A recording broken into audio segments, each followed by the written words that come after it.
So my brother and myself, we lined up to join the Hitler Youth. Dad and me love a whole lot of history.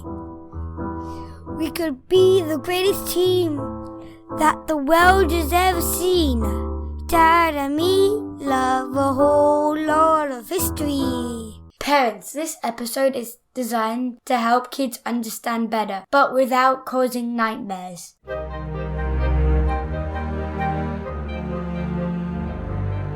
So today we're investigating why did the Nazis hate Jewish people? When the Nazis took over Germany, they persecuted Jews. For example, they encouraged teachers to be mean to Jewish kids at school and to separate them from other children. Later, the Nazis arrested people just for being Jewish and put them into big prisons called concentration camps. During World War II, when the Nazis took over other European countries, they captured millions more Jews and killed 6 million of them. So while we want our young listeners to know the truth, we're not going to say anything more about the horrors. Some Jewish people who lived in Nazi Germany survived. Andy Factor is one of them. We met Andy, who is Jewish, at the Jewish Holocaust Centre in Melbourne. Andy was born in Germany in 1924 and was still living there when Hitler and his Nazi party became the government in 1933. In a special episode next week, we are going to find out how he survived in Nazi Germany and how he eventually got out. And in today's episode, Andy explains why the Nazis hated Jewish people. And it's to do with propaganda. Do you know what propaganda means, James? Beliefs and telling people lies so they would believe it. Yeah, exactly that. Telling people what you want them to believe. And when Hitler and the Nazis were in power, they pretended their lies were true. The government was saying it must be true, but it wasn't. Let's hear from Andy. He'll tell us what it was like living as a Jewish person in Nazi Germany after Hitler took power. And you'll hear about how the Nazis somehow blamed the Jews for Germany losing World War I.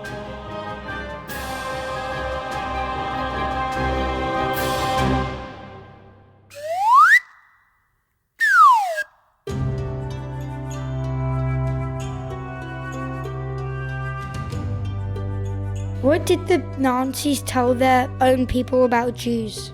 We were looked upon as an inferior, as almost a subhuman race who did not fit into any society. The Jews were mainly blamed for the difficulties that Germany encountered after the First World War. And so the Nazis had to make up a story as an excuse to blame the Jews, which were a minority.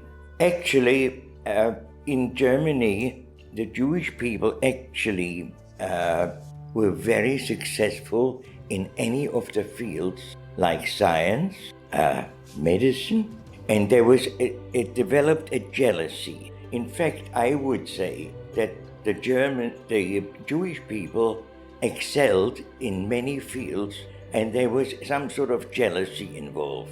I can only tell you that the German people themselves were eventually convinced of this theory, because at school we were told, at least I witnessed it from the back class, that the German race was superior to any other race. That the German idea of a typical German is 6'4" tall, blonde, blue-eyed, very muscly, with a sword. We had race lessons, which meant that we were told that in order to keep the German race pure, it should not be mixed with any other race in the world. So it was not the Jews were regarded as a minority and also as something that the Germans didn't like to have in their midst.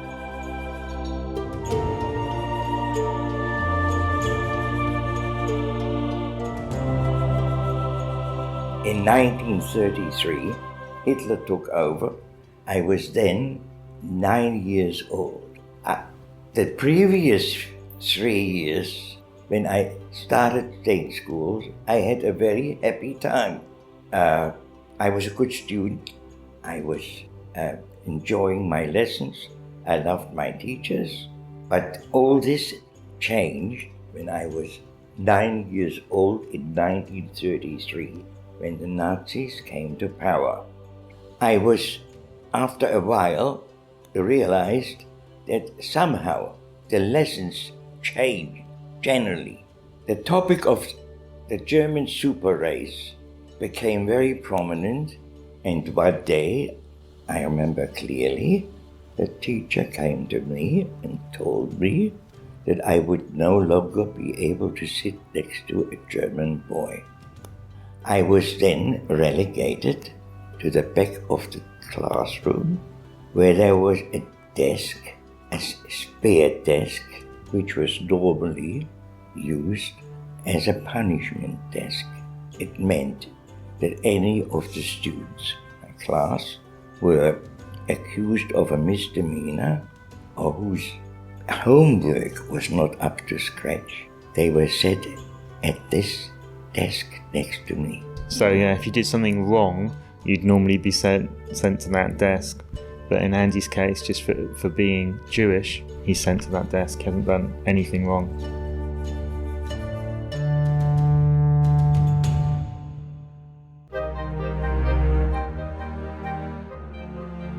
So when the Nazi government got into power, they had their own propaganda. That means their ideas, which were untrue, but they wanted to persuade people this was true, and they would teach that in lessons. So in science lessons, you'd learn about how the Nazi race was the best and the strongest, and how the Jewish people were the weakest and the lowest. Of course, there's no scientific evidence of that at all, but they would pretend there was. I've seen where there's a drawing of two brains in a school textbook. One's big, Aryan German, Nazi, and one small, Jewish. Of course, it's completely made up, but that's what they did. And for kids who had no internet and no way of finding out answers for themselves, propaganda is a powerful thing. We love history. We love history, baby. We love history.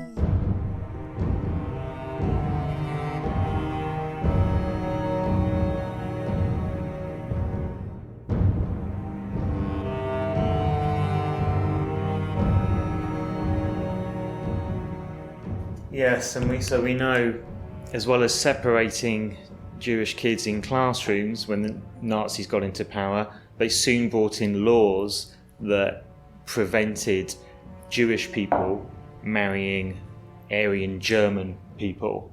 So this is before the war, before things got even worse, but they started separating people in these ways.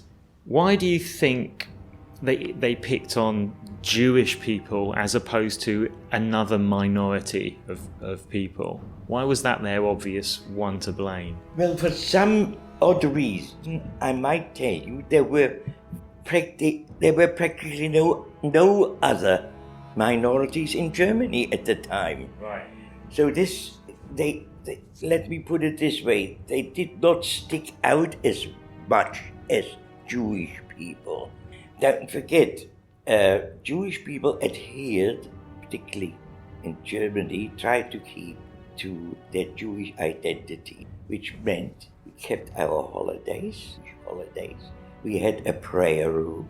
We went on the Sabbath, we went to pray in that prayer room. In our little town, there were only 10 Jewish families, but the identity of us must have been looking a little strange to the German people anyway. So it was a good excuse saying these people are different, these people are a sub-race, these people are not good for Germany, they are a nuisance We got to get rid of them.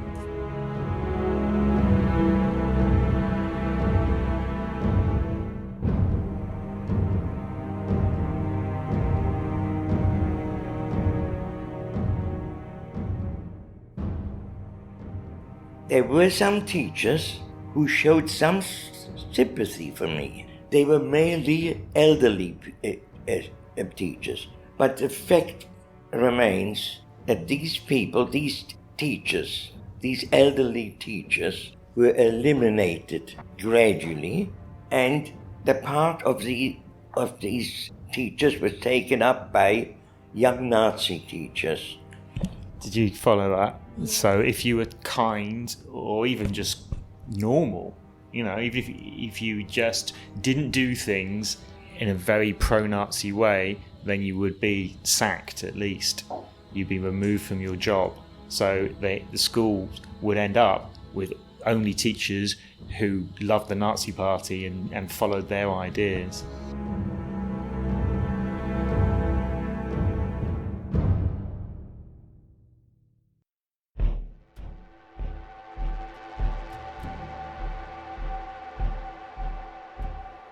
And I do remember that my father always told me that I should not get involved in a fight.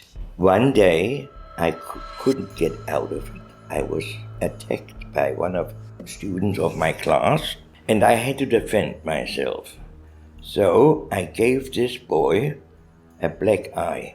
Of course, he fled. I came home and I said to my parents, I fear very much going back to school. I fear very much that I'll be punished. After consulting my parents, they convinced me I should try and tell the teacher exactly what happened, and he would see the reason. Fearfully as I was, I attended the class. In the morning, the teacher came to the front and he called this boy up next to him. He said, "Here is Wolfgang," his name. "Wolfgang has been beaten up by a Jew." And I remember that moment because I became terribly fearful. But the opposite happened. He asked the boy to bend over and he gave him 6 strokes with the cane. So it was like a reverse psychology. I wasn't punished. The boy was for desecrating the German race. So the boy was supposed to be stronger because he's not Jewish. So he gets punished for not being strong enough. Wow. Yeah. And the other incident, which I never forget, was in my last year. I was then 14 years old. I was called one morning near the end of the school days, my school days. I was called to the front of the class, made to stand on a box, and the teacher took the cane and he pointed at my ears, at my nose, at my chin, and he said to the class, "These are the typical physical features of a Jew." What he really meant, to this day, I still don't. However, it was a theory that was pumped into the brains of the class, and they believed it. That Jewish people would have a certain shape, nose or size of ears, and so they were kind of putting up measuring sticks and saying, "Look, this is what a Jewish person looks like. Watch out for them when you're out on the street." Yeah.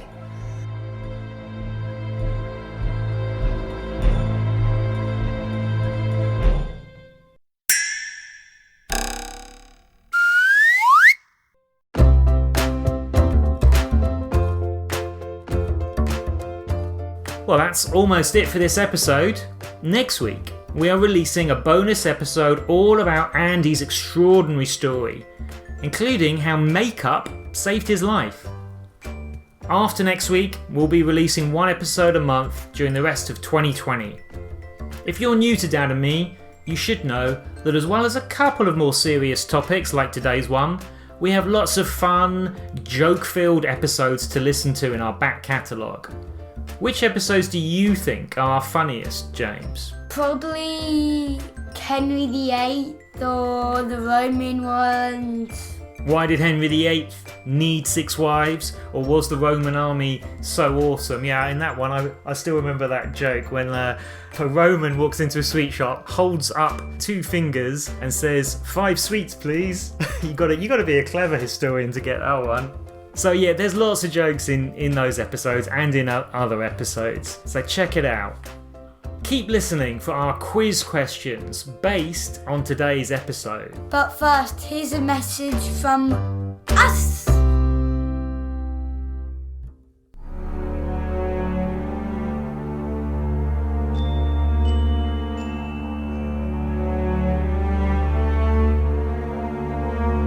And now we go to an advert break for parents. The Slightest Chance is my latest World War II thriller love story based around real history. After the Japanese won the Battle of Hong Kong, a young English woman named Gwen, who was a real person, was the only female to escape from a Japanese camp, and she did so on foot, and then faced an 800-mile journey across occupied China. By the end of this novel, you will have learned all about her extraordinary adventure and how Gwen was secretly carrying information which the very top of the British government would use in the fight against Imperial Japan. Also from real history, included in the novel is the mass breakout led by a one-legged Chinese admiral, and then there's the Japanese guard, Kiyoshi Watanabe, whose Christian faith pushed him to risk his life helping Japan's enemies. Find out more at poorletters.com. The Slightest Chance, when your enemy is your best friend.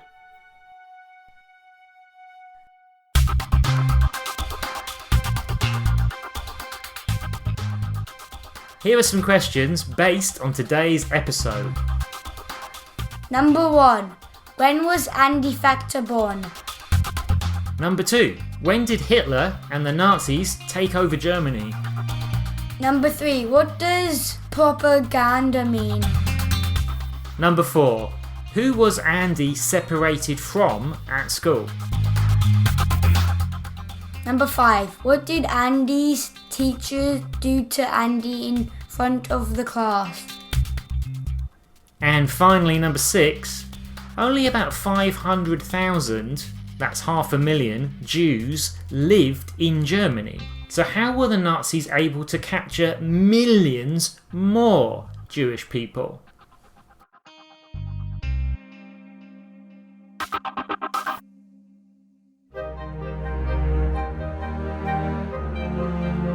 Today, after our theme music, we've got no outtakes, but we do have an extra 7 minutes of interview with Andy when he tells us why he doesn't hate. Please review us on iTunes, Or wherever you get your podcasts. And you can find us on Facebook, Instagram. and Twitter. Tell us what you like and send us your ideas for future episodes. Don't forget to tell your friends about us. Bye for now from Dad and me love history. Dad and me love a whole lot of history. We could be the greatest team that the world has ever seen. Dad and me love a whole lot of history. my final question. So our episode is really themed about why the Nazis hated Jewish people, and we spoke a lot about that. But I'm thinking you would have every reason to feel a lot of hatred, but the way you talked, you very much separated Nazis from Germans. You were careful to use the word, the Nazis did cruel things. Germans were generally accused of following the Nazi theory. It's not really, it's difficult to describe it, but most Germans, I don't think that most Germans followed Hitler's rules, really, or wanted to, but there was a fear, because in actual fact, they were concentration camps, and anybody with leftist ideas, particularly the ex-communists, were incarcerated. They were sent to and some of them never came out alive, even during peacetime. So that's if you supported a political party that were against the Nazis, you'd be imprisoned, and many were killed. But under this sort of system, Germans were scared to show any sympathy to Jews too.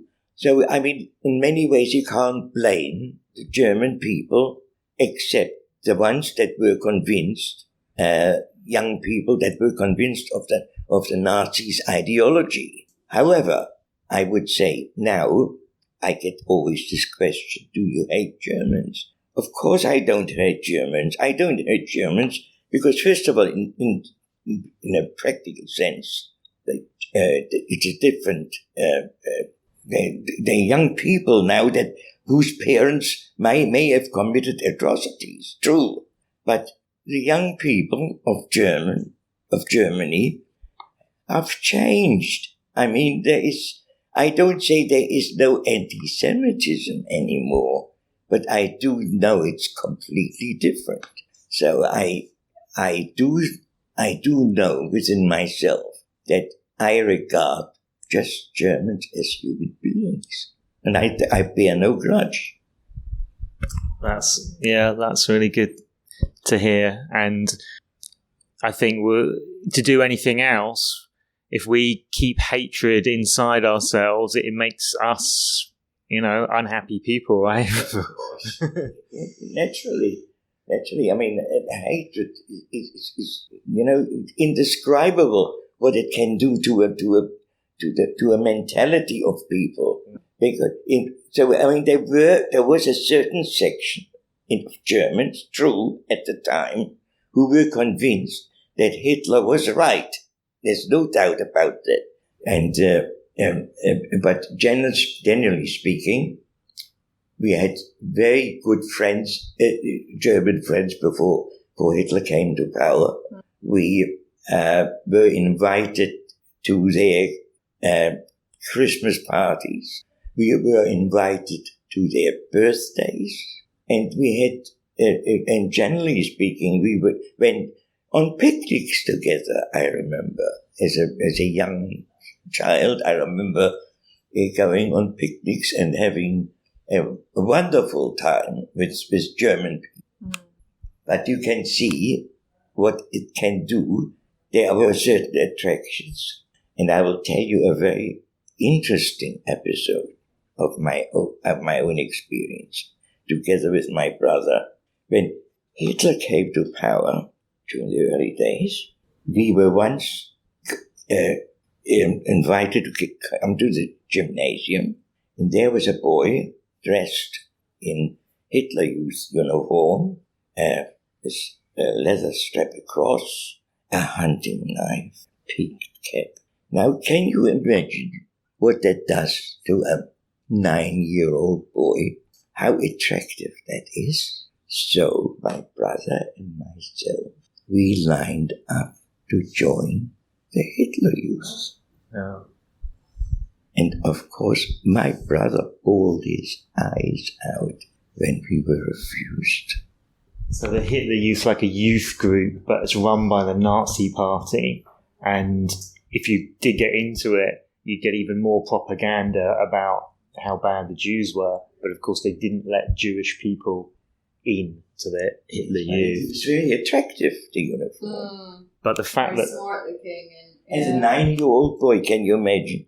How old are you, James? How old are you, James? 10. Yeah, your age. So in history, I often say I think the most important skill in the subject of history is something called empathy, where you try and see other people's point of view. And what Andy's told us there is that if he and his brother could see it as an attractive thing, a good thing to join, get the uniform with the Hitler Youth, then he understands that other boys would want to get that uniform.